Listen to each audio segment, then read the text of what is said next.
ओम साई 6 जनवरी 1912। मैं प्रातः दिन चढ़ने के पूर्व ही उठ गया और रोज की भांति प्रार्थना की और साई महाराज को बाहर जाते हुए देखा। जब वे चले गए तो मैं बाला साहेब भाटे के पास गया और उनसे रंगनाथ स्वामी की मराठी में रचित योग वशिष्ठ की प्रति मांगी, परंतु वापिस आकर मैंने रामायण ही पढ़ी। हम सभी ने दोपहर की आरती की और हमेशा की तरह भोजन किया। मैं दोपहर को लेटना नहीं चाहता था, किंतु शीघ्र ही नींद ने मुझे घेर लिया और लगभग 2 घंटे में सोया। दीक्षित ने रामायण पढ़ी। बाद में मैं मस्जिद गया और साई महाराज के दर्शन किए। वे प्रसन्न चित्त थे और किसी विषय पर चर्चा हो रही थी। शाम को रोज की भांति वाड़े में आरती और रात को चावड़ी में सेज आरती में सम्मिलित हुआ। आज साई महाराज अत्यधिक प्रसन्न थे। उन्होंने मेघा की ओर देखकर कुछ गुप्त आध्यात्मिक संकेत किए, जिसे योगिक भाषा में दृष्टिपात कहा जाता है। धूलिया से एक ज्योतिषी आए और उपासनी के साथ वाड़े में अतिथि बनकर ठहरे हैं। रात को भीष्म के भजन और दीक्षित की रामायण सुनी। 7 जनवरी 1912। प्रातः में जल्दी उठा और काकड़ आरती में सम्मिलित हुआ। साई महाराज अत्यधिक प्रसन्न थे और योगिक दृष्टि से निहार रहे थे।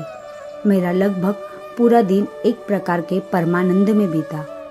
उसके बाद मैंने बापू साहेब जोग और उपासनी ने रंगनाथ की योग वशिष्ठ पढ़ी। हमने साई महाराज को बाहर जाते हुए देखा और फिर कुछ युवा यौवनों के साथ बैठकर बातचीत की जो मस्जिद में आए थे। उनमें से एक ने कुरान की कुछ आयतें भी सुनाई। दोपहर की आरती कुछ देर से हुई। साई महाराज ने एक बहुत अच्छी कहानी सुनाई। उन्होंने कहा उनका एक बहुत अच्छा कुआं था। उसका पानी हल्के नीले रंग का था और अथाह था।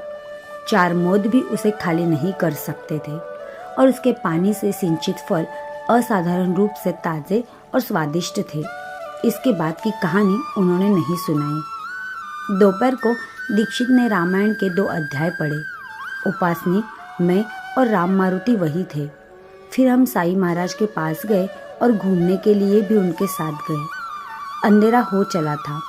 वह शायद क्रोधित थे या उन्होंने दिखाया कि वह लकड़ी काटने वाली स्त्री से नाराज है। रात को भीष्म के भजन और दीक्षित के भजन सुने। 8 जनवरी 1912। आज सुबह उठा तो लगा कि अभी तो बहुत जल्दी है, इसलिए सो गया और कुछ का ज़्यादा ही सो गया। फलतः पूरी दिनचर्या प्रभावित हुई। प्रार्थना के बाद मैंने बापू साहेब जोग, उपासनी, राम मारुति और माधवराव देशपांडे के साथ रंगनाथ की योग वशिष्ठ पढ़ी।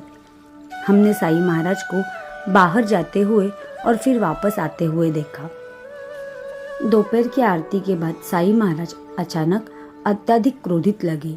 वे उग्र भाषा का प्रयोग भी कर रहे थे। ऐसा लगता है कि यहाँ प्लेग के फिर से फैलने की संभावना है और साई महाराज ने उसे ही रोकने का प्रयास कर रहे हैं। भोजन के बाद हम कुछ देर वार्तालाप करते रहे। मैंने थोड़ी देर रामायण पढ़ी। फिर कोपरगांव के मामलतदार श्री सेन धूलिया के उप जिलाधीश की धूलिया के साथ आए। रामायण का एक अध्याय पढ़ने के बाद हम साई महाराज के दर्शन के लिए गए। साई महाराज रोज की भांति सैर के लिए गए थे, अतः हमने काफी देर उनका इंतजार किया। हम सेज आरती में सम्मिलित हुए। रात को रोज की भांति भजन और रामायण हुई।